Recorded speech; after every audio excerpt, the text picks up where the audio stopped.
أعوذ بالله من الشيطان الرجيم. بسم الله الرحمن الرحيم.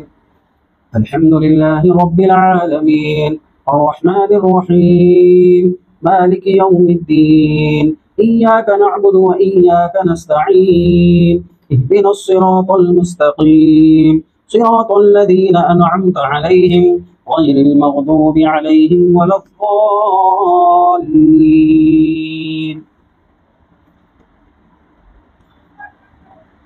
الحمدللہ آج ہمارے درس قرآن کا 6واں درس ہے۔ پچھلے دروس میں آپ لوگوں کے سامنے الحمدللہ رب العالمین سے لے کر ایاک نعبد و ایاک نستعین کی تفصیل و تفسیر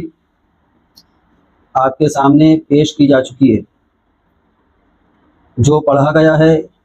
اس پر عمل کرنے کی توفیق عطا فرمائے، بولنے والے کو، سننے والوں کو اور تمام امت مسلمہ کو قرآن کے مقصد کو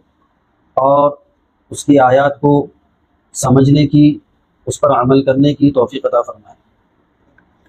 دیکھیں، آج جو ہے بعد نماز جمعہ حضرت متکلم اسلام مولانا الیاس گمن صاحب دامت برکاتہم العالیہ، جو کہ میرے پیر و مرشد بھی ہے، حضرت نے ابھی قرآن سے متعلق آج کے بیان میں جو بات ارشاد فرمائی، بڑی اہم بات بیان فرمائی۔ حضرت فرمانے لگے کہ قرآن پر، اس کی آیتوں پر عمل کرنے کے لیے، قرآن پر اس کی آیتوں پر عمل کرنے کے لیے یہ ضروری ہے کہ انسان قرآن کی آیتوں کا مخاطب خود کو سمجھے۔ جب تک کہ وہ قرآن کی آیتوں کا مخاطب خود کو نہیں سمجھے گا، اس وقت تک کے عمل کی توفیق نہیں ہوگی۔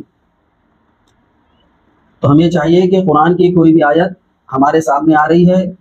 اللہ تبارک و تعالیٰ کا کوئی حکم ہمارے سامنے آ رہا ہے، تو ہم یہ سمجھے کہ میں اس کا مخاطب ہوں۔ اللہ تبارک و تعالیٰ مجھے اس بات کا حکم دے رہے ہیں کہ میں یہ کام اس طریقے سے کروں۔ پچھلی اہدنا الصراط المستقیم کی آج تفسیر ہوگی، مختصر اس کے متعلق عرض کیا جائے گا۔ اس کے پہلے والی آیت کے اندر ایاک نعبد و ایاک نستعین میں بندے نے اللہ تبارک و تعالیٰ سے جو چیز کا مطالبہ کیا ہے، اللہ تبارک و تعالیٰ سے ایاک نعبد و ایاک نستعین میں اس چیز کا مطالبہ کیا گیا ہے کہ اللہ، جب تو ہی ہمارا پالنہار ہے، تو ہی ہم کو رزق دینے والا ہے، تو بڑا رحمان الرحیم ہے، تو یہ ساری صفات سننے کے بعد ایک شوق اور جذبہ پیدا ہو گیا اللہ تبارک و تعالیٰ سے ملاقات کا، اللہ تبارک و تعالیٰ کے دیدار کا، کہ اللہ تبارک و تعالیٰ کی زیارت کرے، اللہ کو دیکھے۔ تو جب یہ جذبہ پیدا ہوا کہ تو بندے نے اللہ تبارک و تعالیٰ سے ایک خواہش ظاہر کی کہ اللہ، جب تو اتنا رحمان ہے، اتنا رحیم ہے، اتنا مہربان ہے، تو میں تیری زیارت کرنا چاہتا ہوں۔ اس کو نہیں چڑھنا، ادھر ادھر ادھر۔ تو اللہ تبارک و تعالیٰ، جو میرے مخاطب جو یہ آن لائن والے نہیں ہیں، میرے مخاطب آپ ہیں۔ یہ آن لائن والے جو دکھتے تھوڑی ہے وہ کیا کر رہے ہیں، کیا نہیں کر رہے ہیں، کوئی کھانا پکاتے پکاتے سن رہا ہوں گا، کوئی جو ہے لیٹے لیٹے سن رہا ہوں گا، کوئی کچھ کر رہا ہوں گا۔ میرے مخاطب آپ لوگ۔ تو اللہ تبارک و تعالیٰ کے دیدار کا جو شوق پیدا ہوا ہے، اللہ تبارک و تعالیٰ کے دیدار کا جو شوق پیدا ہوا ہے، اس شوق کو پورا کرنے کے لیے اللہ تبارک و تعالیٰ نے ایاک نعبد و ایاک نستعین کے ذریعے سے رہنمائی فرمائی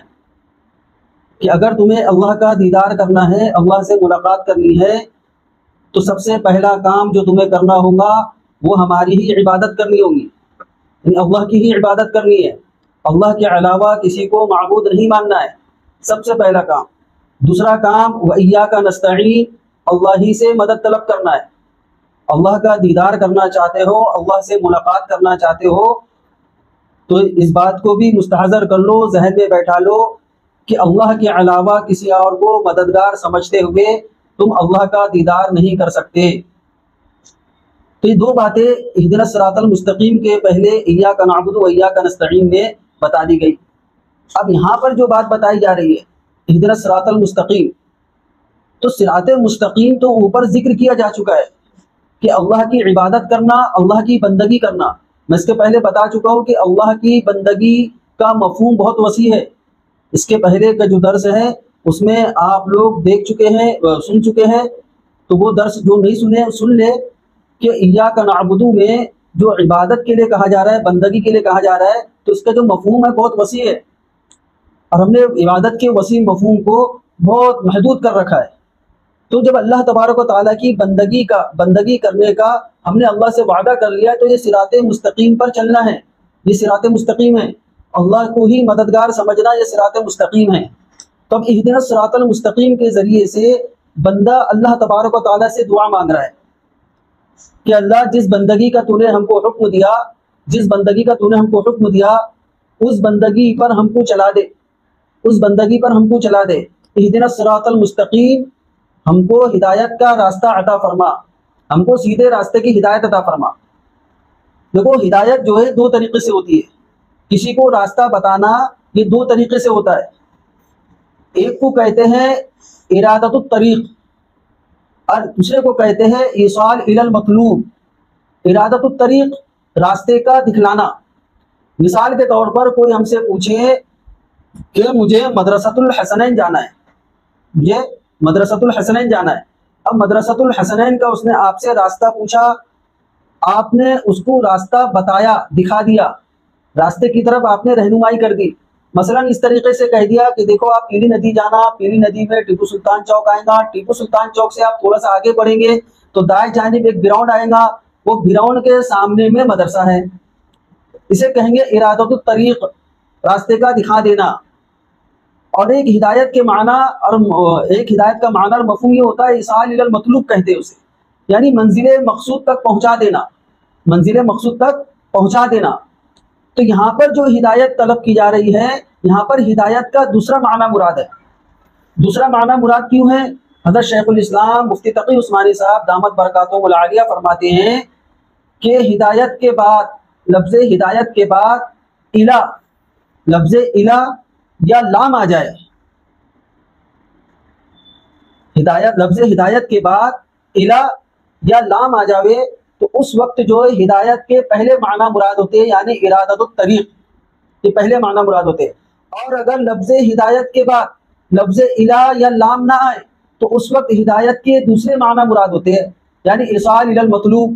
حضرت فرماتے ہیں کہ یہاں پر اہدنا الصراط المستقیم میں ہدایت کے دوسرے معنی مراد ہے، یعنی ایصال الی المطلوب مراد ہے۔ تو بندہ اللہ تبارک و تعالیٰ سے دعا کر رہا ہے کہ اللہ مجھے سیدھے راستے پر چلا، یعنی ایسی ہدایت عطا فرما کہ مجھے سیدھے راستے پر لے جا کر چھوڑ دے، مجھے منزل مقصود تک پہنچا دے۔ تو ہدایت کی جو دعا مانگی جا رہی ہے، منزل مقصود تک کے پہنچنے کی جو دعا مانگی جا رہی ہے، وہ اس انداز سے مانگنا یہ بندے کا اپنی عاجزی اور انکساری کا اعتراف کرنا ہے۔ اللہ تبارک و تعالیٰ نے ہدایت کا راستہ تو دکھا دیا، قرآن کے ذریعے سے، احکامات کے ذریعے سے، انبیاء اکرام علیہ السلام کے ذریعے سے، اور ان کے بعد علماء اکرام کے ذریعے سے ہمیں ہدایت کا راستہ دکھایا جا رہا ہے۔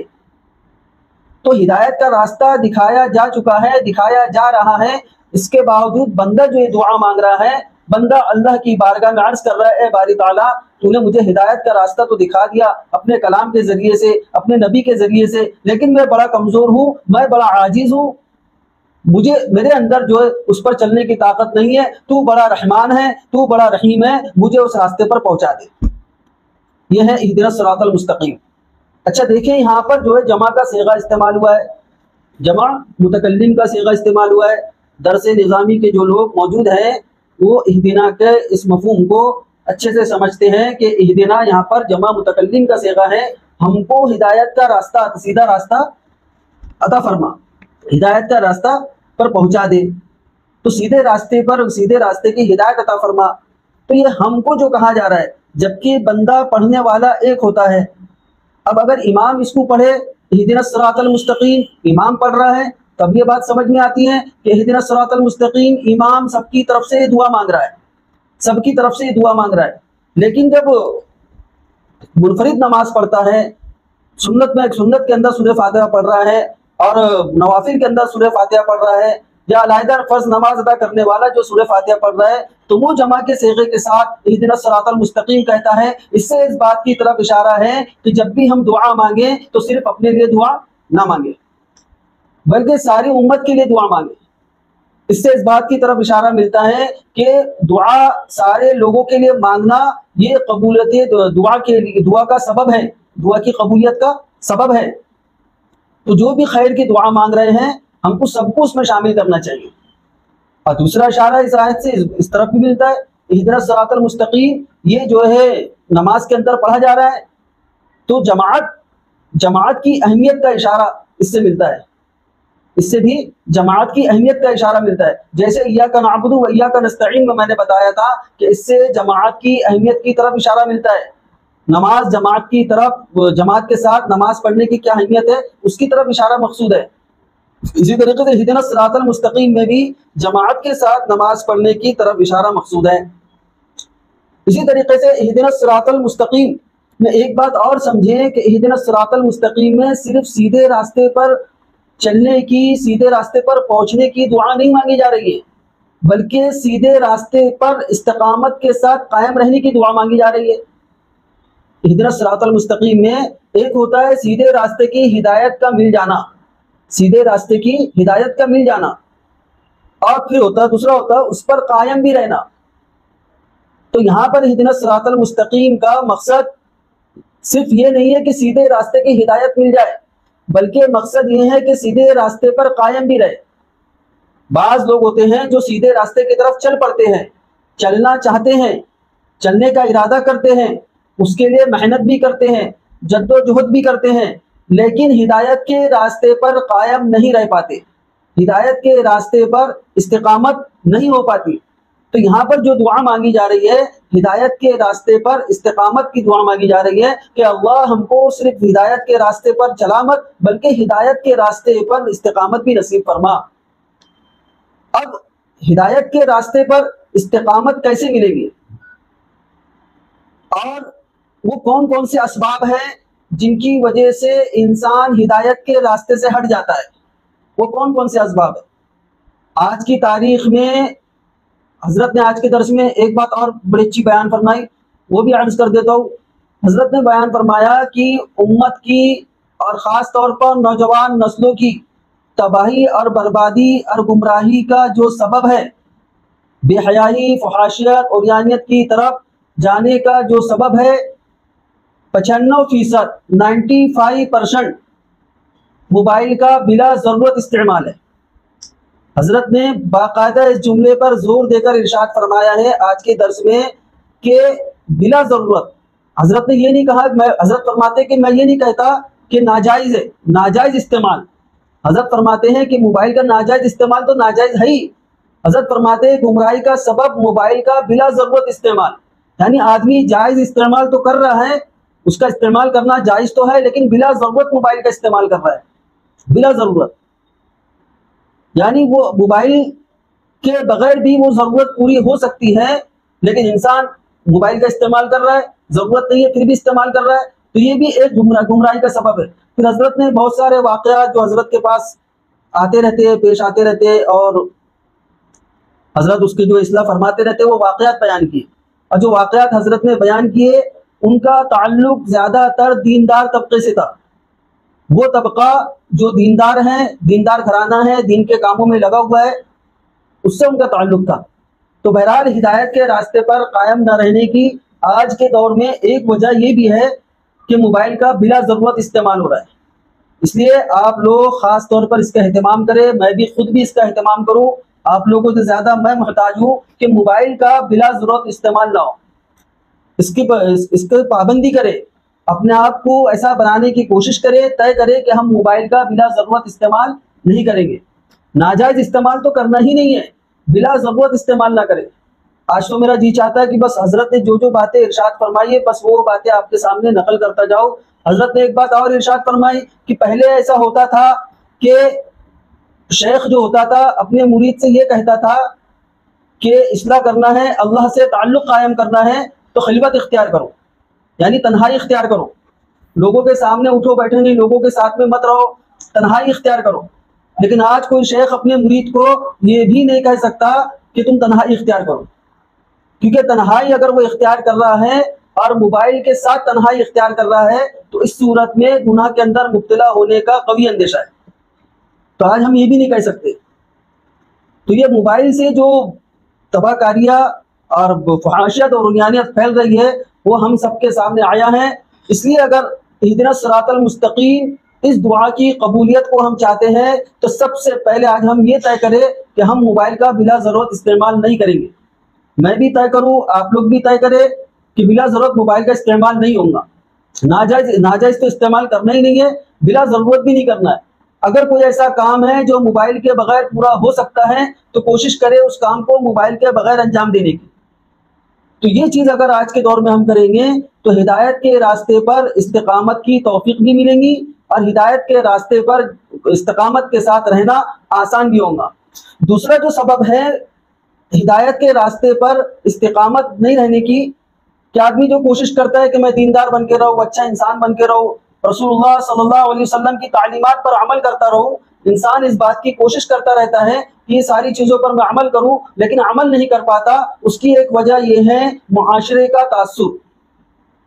معاشرے سے متاثر ہونا۔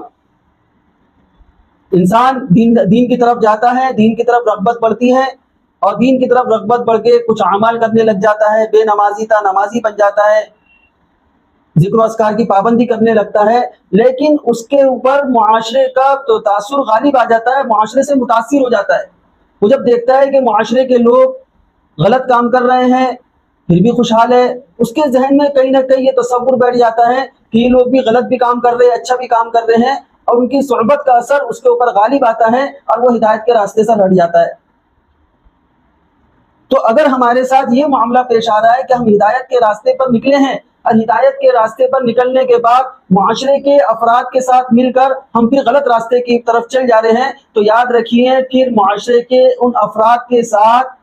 علیحدگی اختیار کرنا جہاں سے ہمارے بہکنے کا خوف ہو یہ فرض ہو جاتا ہے۔ معاشرے کے جن افراد کے ساتھ رہ کر ہم رائے راستے سے ہٹ رہے ہیں، جن کی صحبت اختیار کر کے ہمارے اندر بے دینی آ رہی ہے، تو پھر ان افراد سے دور رہنا یہ ہمارے اوپر فرض ہو جاتا ہے۔ دوسری ایک چیز جو ہم کو ہدایت کے راستے پر قائم نہیں رہنے دیتی وہ یہ ہے کسی بزرگ یا کسی ولی یا کسی اللہ والے کے ساتھ عقیدت میں غلو کرنا۔ دیکھیے اللہ کے ولی اور بزرگان دین، علماء اکرام، یہ سب کے سب قابل احترام ہیں، لیکن ہمیں یہ بات فراموش نہیں کرنا چاہیے کہ یہ لوگ معصوم عن الخطا نہیں ہیں۔ اب ہم کو کسی عالم دین سے عقیدت ہو گئی، پھر کچھ عرصے کے بعد پتہ چلا کہ وہ عالم دین فلاں غلط کام کے اندر مبتلا تھے، فلاں غلط کام کے اندر وہ مبتلا ہے یا اسے فلاں غلط کام سرزد ہو گیا ہے۔ اب بتقاضۂ بشریت ظاہر سی بات ہے وہ عالم دین نبی نہیں ہے۔ اکثر اوقات، اکثر ایام اپنے زندگی کے اکثر مہینے، اکثر سال انہوں نے خیر کے کاموں میں گزارے ہیں، لیکن بتقاضۂ بشریت اب ان سے غلطی سرزد ہو گئی۔ اب مجھے اس عالم دین سے عقیدت ہے، تو اب میں عقیدت میں غلو کرتے ہوئے بجائے ان عالم دین کی غلطی کو تسامح سمجھ کر، بڑے لوگوں سے اگر کوئی غلطی ہو جائے تو ادب کا تقاضا یہ ہے کہ اس کا وہ لفظ جو ہے، لفظ کا انتخاب سوچ سمجھ کر کیا جائے، لفظ کا انتخاب ایسا نہ ہو جو بے ادبی کو ظاہر کرتا ہو۔ تو اس لیے ہمارے جو اکابرین کی طرف سے جو بات سمجھائی جاتی ہے کہ بڑوں کی غلطی کو غلطی نہ کہا جائے، ادب کا تقاضا یہ ہے کہ اسے تسامح کہہ دیا جائے۔ تسامح کا مطلب ہوتا ہے چوک ہو جانا۔ تو اب ہمارے پاس راستہ یہ ہے کہ اگر ہم کو اس بزرگ سے، اس عالم دین سے عقیدت صرف اللہ اور اس کے رسول صلی اللہ علیہ وسلم کی وجہ سے ہے تو تب تو گمراہی کا سبب نہیں بنے گا، لیکن عقیدت میں اگر غلو ہو جائے اور وہ محبت اور وہ عقیدت اللہ اور اس کے رسول صلی اللہ علیہ وسلم کی محبت اور عقیدت سے بھی زیادہ بڑھ جائے تو پھر آدمی جو ہے ان کی غلطیوں پر، ان کے تسامحات پر پردہ ڈالنے کی کوشش کرنے لگتا ہے اور ان کو صحیح قرار دینے کی کوشش کرنے لگتا ہے، جس کی بنا پر وہ بھی ہدایت کے راستے سے ہٹ جاتا ہے۔ ہدایت کا راستہ کیا ہے؟ ہدایت کا معنی ہے کہ اس کے اندر افراط بھی نہ ہو، تفریط بھی نہ ہو، میانہ روی کے ساتھ دین پر چلنا، دین کے احکامات کو اختیار کرنا، یہ ہدایت کا راستہ ہے۔ شریعت مطہرہ نے جس بھی حکم کا جو درجہ رکھا ہے اس کو اس پر باقی رکھنا۔ جو فرض ہے وہ فرض ہے، جو واجب ہے وہ واجب ہے، جو سنت ہے وہ سنت ہے۔ سنت کو واجب سمجھ لینا، واجب کو فرض سمجھ لینا، یا فرض کو غیر فرض، غیر فرض کو فرض سمجھ لینا، یہ سارے صراط مستقیم سے ہٹنے والی چیزیں۔ اگر کوئی شخص سنت کو فرض کا درجہ دے تو یہ صراط مستقیم سے ہٹا ہوا ہے۔ اب سمجھیں، اس کو اور وضاحت کے ساتھ سمجھیں کہ دیکھیں نماز پڑھنا کتنی اچھی عبادت ہے، عبادتوں میں سب سے بہترین عبادت نماز ہے۔ اب اگر کوئی شخص یہ سوچے کہ نماز بہترین عبادت ہے، لہٰذا میں مغرب کی 3 رکعت نماز پڑھنے کے بجائے 3 رکعت فرض پڑھنے کے بجائے میں 4 رکعت فرض پڑھوں گا، تو بظاہر تو یہ بڑا اچھا کام کر رہا ہے کہ اللہ کے سامنے 2 سجدے زیادہ کرے گا، رکوع زیادہ کرے گا، اللہ کے سامنے کچھ دیر اور زیادہ کھڑے رہیں گا، لیکن یہ کام اس کا ہدایت کے راستے سے ہٹا ہوا کام ہے۔ کیوں؟ کیونکہ اس نے اس کے اندر افراط کیا۔ افراط کے معنی آتے ہیں زیادتی کرنا، دین میں زیادتی کر دینا۔ تفریط کے معنی آتے ہیں کم کر دینا۔ تو افراط اور تفریط کا جو راستہ ہے یہ ہدایت کا راستہ نہیں ہے۔ صراط مستقیم اسے کہتے ہیں، اس راستے کو کہتے ہیں جس کے اندر کجی نہ ہو، ٹیڑھا پن نہ ہو، بالکل سیدھا سیدھا ہو۔ رسول اللہ صلی اللہ علیہ وسلم کی تعلیمات پر جب غور کریں گے تو پتہ چلے گا کہ رسول اللہ صلی اللہ علیہ وسلم نے صحابہ کرام رضوان اللہ تعالی علیہم اجمعین کے ذریعے سے جو دین پہنچایا ہے ہم تک کے، وہ سارا کا سارا دین میانہ روی کی دعوت دیتا ہے۔ اسلام کے اندر یہ بھی نہیں ہے کہ کوئی شخص جو ہے صرف عبادت ہی کرتا رہے، بیوی کے حقوق، والدین کے حقوق کو فراموش کر کے۔ اب ایک شخص ایسا ہے کہ بھئی اس کے اندر جو ہے دین کی طرف چلنے کا جذبہ پیدا ہوا، اب اس جذبے کا مظاہرہ وہ اس طریقے سے کر رہا ہے کہ دن رات جو نوافل پڑھ رہا ہے، دن رات تلاوت کر رہا ہے، جو معاشی زندگی اس کے اوپر فرض ہے، بیوی کے اخراجات اس کے اوپر فرض ہے، والدین کی خدمت اس کے اوپر فرض ہے، وہ ساری چیزوں کو فراموش کر کے ان حقوق کو پامال کرتے ہوئے وہ زندگی بسر کر رہا ہے، تو یہ ہدایت کے راستے سے ہٹا ہوا ہے۔ بظاہر ہمیں لگ رہا ہے کہ بڑا اچھا کام کر رہا ہے، لیکن یہ شخص ہدایت کے راستے پر نہیں ہے۔ اب بات یہ ہے کہ ہدایت کے راستے پر چلا کیسے جائے؟ ہدایت کے راستے پر چلنے کے لیے کون سی چیز ضروری ہے؟ دیکھیں، اہدنا الصراط المستقیم کے آگے والی جو آیت ہے اس پر غور کرنے سے معلوم ہوگا کہ ہدایت کے راستے پر چلنے کے لیے کیا ضروری ہے۔ آگے والی آیت میں اللہ تبارک و تعالی نے فرمایا صراط الذین انعمت علیہم، اس راستے پر صراط مستقیم پر چلنے والوں کا ذکر فرمایا کہ جو لوگ صراط مستقیم پر چلے ہیں ان کو کیا ملے گا۔ ایک تو یہ بات بیان فرمائی کہ جو لوگ صراط مستقیم پر چلے ہیں ان کو کیا ملے گا، تو اللہ تبارک و تعالی نے فرمایا کہ ان پر انعام ہوا ہے۔ جو لوگ صراط مستقیم پر چلے ہیں ان پر انعام کیا ہے، اور وہ کون لوگ ہیں؟ من النبیین والصدیقین والشہداء والصالحین، انبیاء کرام علیہ السلام ہے، صدیقین ہے، شہداء ہے، صالحین ہے۔ تو یہ جو افراد ہیں یہ صراط مستقیم پر چلے ہیں، جس کے بدلے میں اللہ تبارک و تعالی نے ان پر انعام کیا۔ تو اس میں اس بات کی طرف اشارہ ہے، بندہ جب یہ سوال کرے، گویا کہ بندہ اللہ تبارک و تعالیٰ سے سوال کر رہا ہے کہ ہم کو سیدھے راستے پر چلا، اور پھر اللہ تبارک و تعالیٰ کی طرف سے رہنمائی ہو رہی ہے کہ سیدھے راستے پر چلنے کے لیے کتاب و سنت تو ضروری ہے ہی، کتاب و سنت ضروری ہے، بغیر اس کے سیدھے راستے پر چلا نہیں جا سکتا۔ کتاب و سنت کا ہم تک پہنچانا یہ سیدھے راستے پر چلانے کے لیے ہی ہے، لیکن صرف کتاب و سنت کا ہمارے پاس ہونا یہ کافی نہیں، بلکہ ایسے رجال سے تعلق قائم کرنا، ایسے لوگوں کے ساتھ جڑنا، ایسے لوگوں کے ساتھ اپنا ربط رکھنا، ایسے لوگوں کے ساتھ اپنا تعلق قائم کرنا جو کتاب و سنت کو جاننے والے ہیں۔ ان لوگوں کا ذکر کیا گیا جن پر اللہ تبارک و تعالیٰ نے اپنا انعام کیا، اور یہ وہ لوگ ہیں جو کتاب و سنت کے جاننے والے ہیں۔ تو کتاب و سنت کے ساتھ ساتھ ہدایت پر چلنے کے لیے ان لوگوں سے تعلق رکھنا، ان لوگوں سے ربط رکھنا بھی ضروری ہے جو کتاب و سنت کے جاننے والے ہیں۔ مختصراً یہ سمجھے علماء اکرام سے ربط ضبط رکھنا، ان سے تعلق رکھنا اور ان کی رہنمائی میں کتاب و سنت کو سمجھنا۔ کیونکہ اگر کتاب و سنت کو اپنی فہم سے، اپنی عقل سے سمجھنے لگیں گے، بغیر علماء کے واسطے کے اپنی فہم سے اگر سمجھنے لگیں گے، تو تاریخ گواہ ہے جن لوگوں نے کتاب و سنت کو اپنے فہم سے سمجھنے کی کوشش کی ہے اور انہوں نے یہ بات امت تک کے پھیلائی بھی ہیں کہ کتاب و سنت کو سمجھنے کے لیے کسی کی ضرورت نہیں ہے، تو ان کا حشر کیا ہوا، وہ کس طریقے سے دائرہ اسلام سے خارج ہوئے، کس طریقے سے امت مسلمہ کی گمراہی کا سبب بنے۔ ایسے ہزاروں لاکھوں لوگ آتے رہے، جاتے رہے، آگے بھی آتے رہیں گے، جاتے رہیں گے، لیکن کامیاب وہ لوگ ہیں جو کتاب و سنت کو علماء اکرام کے ذریعے سے، کتاب و سنت کے ماہرین کے ذریعے سے سمجھتے ہیں۔ تو ہدایت کے راستے پر چلنے کے لیے ان لوگوں کے ساتھ ربط و ضبط کا ہونا ضروری ہے،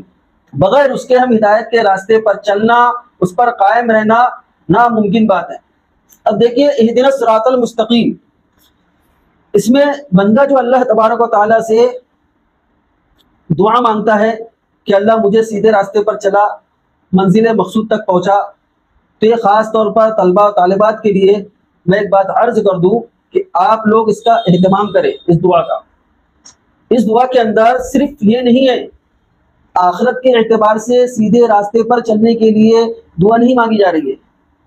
اس میں دینی اور دنیاوی دونوں معاملات کے حساب سے اس میں دعا موجود ہے۔ ظاہر سی بات ہے، چاہے دنیا کا کام ہو، چاہے دین کا کام ہو، کوئی بھی کام ہو، وہ جب سیدھا سیدھا چلے گا تب انسان کامیاب ہوگا۔ اب ایک انسان تاجر ہے، تجارت کے اندر،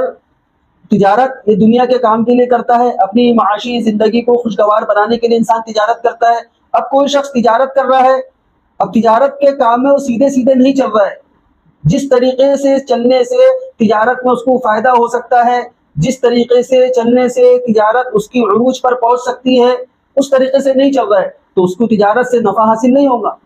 کوئی کاشتکار ہے، کوئی سروس کر رہا ہے، تو یہاں پر اہدنا الصراط المستقیم کے ذریعے سے بندہ دنیاوی اور دینی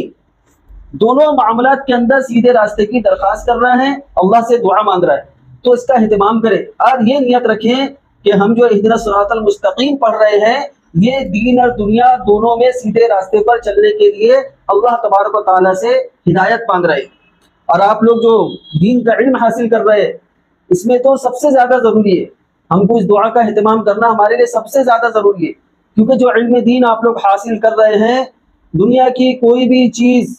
اللہ تبارک و تعالیٰ کی توفیق سے، اللہ کے حکم سے حاصل نہیں ہوتی، اللہ کے حکم کے بغیر سے حاصل نہیں ہوتی۔ تو یہ اتنا بڑا علم جو کہ اللہ کا نور ہے، یہ اللہ کے سامنے بغیر عاجزی اور انکساری کا اعتراف کیے ہوئے کیسے حاصل ہو سکتی ہیں؟ تو اللہ تبارک و تعالیٰ سے مدد طلب کرے کہ اللہ ہم کو سیدھے راستے پر چلا، یہ جو علم دین ہم حاصل کر رہے ہیں اس سے تو راضی ہو جا، یہ دعا کا اہتمام کرتے رہیں۔ اہدنا الصراط المستقیم کی جو تفسیر جو ابھی میں نے پیش کی، اللہ تبارک و تعالیٰ اس پر مجھے بھی عمل کرنے کی توفیق عطا فرمائے۔ جو غلطیاں مجھ سے سرزد ہوئی ہو،